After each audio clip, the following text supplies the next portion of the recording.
पशुपति व्रत कैसे करें, जानें संपूर्ण विधि एवं नियम। पशुपति व्रत कब से शुरू करना चाहिए। Hello friends, welcome back my YouTube channel सुविचार में आपका स्वागत है। आज हम बात कर रहे हैं पशुपति व्रत हमें कब से प्रारंभ करना चाहिए तथा इसके नियम व पूजा विधि। पशुपति व्रत हमेशा सोमवार के दिन पूर्णिमा से ही शुरू करना चाहिए। अगर ऐसा संभव ना हो तो आप किसी भी शुक्ल पक्ष के सोमवार को इस व्रत को प्रारंभ कर सकते हैं। पशुपति व्रत करने से मनुष्य के जीवन में चली आ रही सभी समस्याओं का अंत हो जाता है, क्योंकि कहते हैं कि पशुपति व्रत बहुत ही ज़्यादा प्रभावशाली है। जो व्यक्ति पशुपति व्रत को धारण कर लेता है उसकी समस्त मनोकामनाएं पूर्ण हो जाती हैं। पशुपति व्रत मात्र 5 किए जाते हैं, जिस से करने से मनुष्य की समस्त मनोकामनाएं पूर्ण हो जाती हैं। मनुष्य के जीवन में दुर्लभ से दुर्लभ मनोकामनाओं को भी सिद्ध करने की शक्ति पशुपति व्रत में होती है। कहते हैं जो व्यक्ति पूरी श्रद्धा और भक्ति से भगवान भोलेनाथ का पशुपति व्रत धारण करता है उसकी समस्त मनोकामनाएं पूर्ण हो जाती हैं।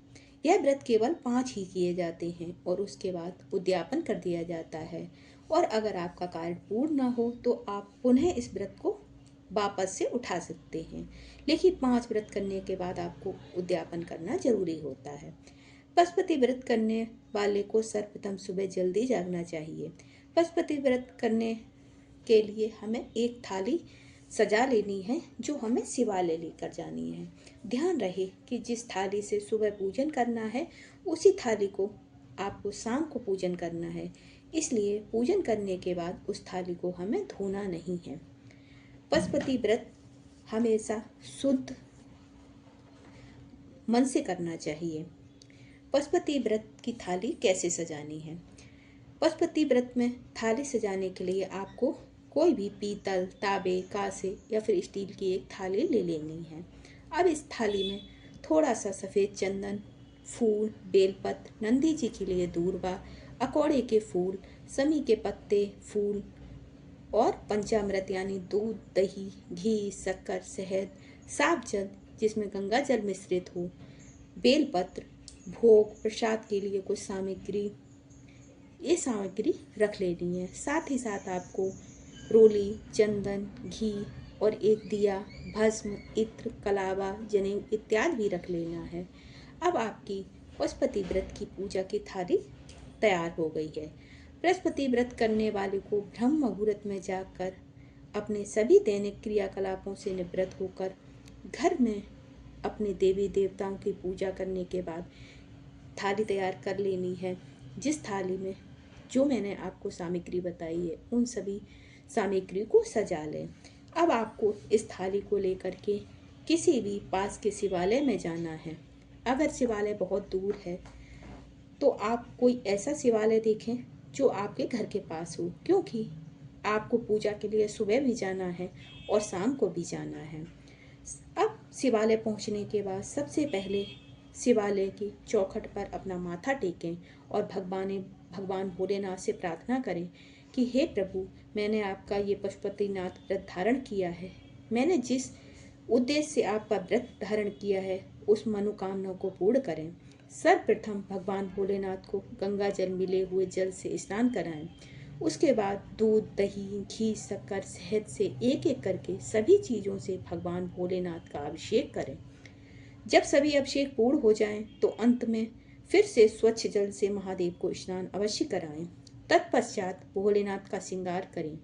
इसके बाद उन्हें सबसे पहले इत्र लगाएं, फिर चंदन लगाएं। इसके बाद जनेऊ पहनाएंगे तथा अंत में वस्त्र स्वरूप मौली उन्हें अर्पित करेंगे। इसके बाद फूल, माला जो भी आप ले गए हों वह भगवान भोलेनाथ को अवश्य चढ़ाएं। समी पत्र, बेलपत्र भी भगवान भोलेनाथ को अवश्य चढ़ाएं। अकौड़े के पत्ते, अकौड़े के फूल भी महादेव को अवश्य चढ़ाने चाहिए, क्योंकि महादेव को ये सभी चीज़ें बहुत ही ज़्यादा प्रिय हैं। इन सब के बाद घी का दीपक प्रज्वलित करें। भोग के लिए जो भी सामग्री आप साथ में ले गए हैं वह भोग स्वरूप वहाँ पर अर्पित करें। मंदिर में अलग से गौरी, गणेश और कार्तिकेय जी हैं तो उनका भी पूजन करें। अगर आप सुहागन हैं तो आप माता गौरी को सिंदूर अवश्य अर्पित करें। अंत में किसी भी स्रोत का पाठ करें। इस प्रकार आपकी सुबह की पूजा पूर्ण हो जाएगी।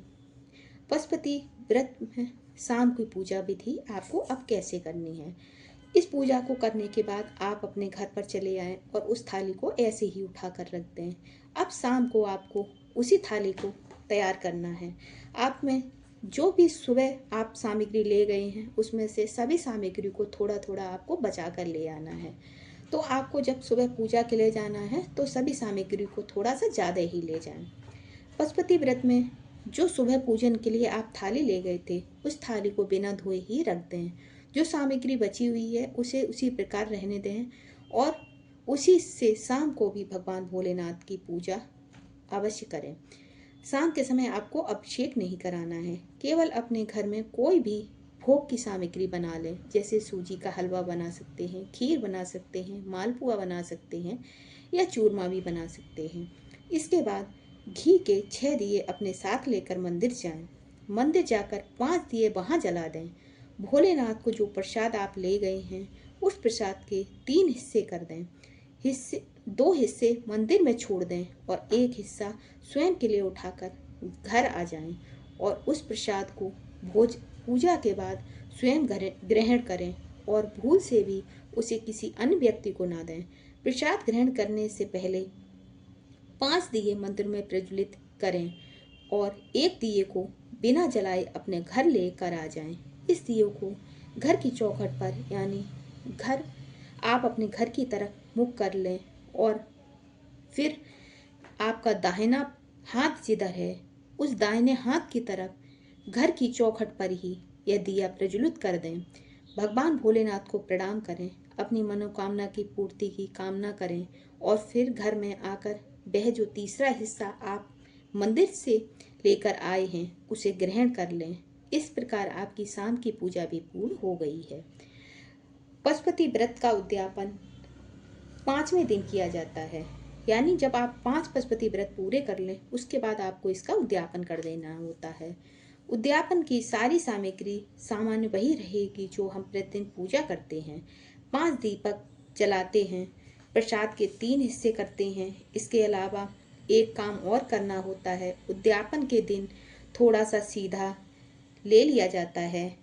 एक नारियल पर 5 बार कलावा लपेटकर 11 या 21 रुपए शिव मंदिर में भगवान भोलेनाथ से अपनी मनोकामना पूरी करने की प्रार्थना करते हुए रख कर आ जाना है। यह उन्हें दक्षिणा स्वरूप अर्पण करना है। बस यही है व्रत की उद्यापन विधि। इस प्रकार व्रत करने से महादेव सभी मनोकामनाओं को पूर्ण कर देते हैं। कहते हैं कि जो पूरी श्रद्धा और भक्ति से भगवान भोलेनाथ का पशुपतिनाथ व्रत धारण करता है उसकी मनोकामनाएं सिर्फ 5 व्रत पूरे होने से पहले ही पूरी हो जाती हैं। तो आपको उद्यापन जब आपका 5वां व्रत हो उसी दिन करनी है। अगर आपको कोई भी समस्या है तो आप हमें कमेंट बॉक्स में पूछ सकते हैं। अगर आपको हमारा ये वीडियो ज़रा भी पसंद आया हो तो प्लीज़ चैनल को लाइक करें, सब्सक्राइब करें और ज़्यादा से ज़्यादा शेयर करें। हर हर महादेव।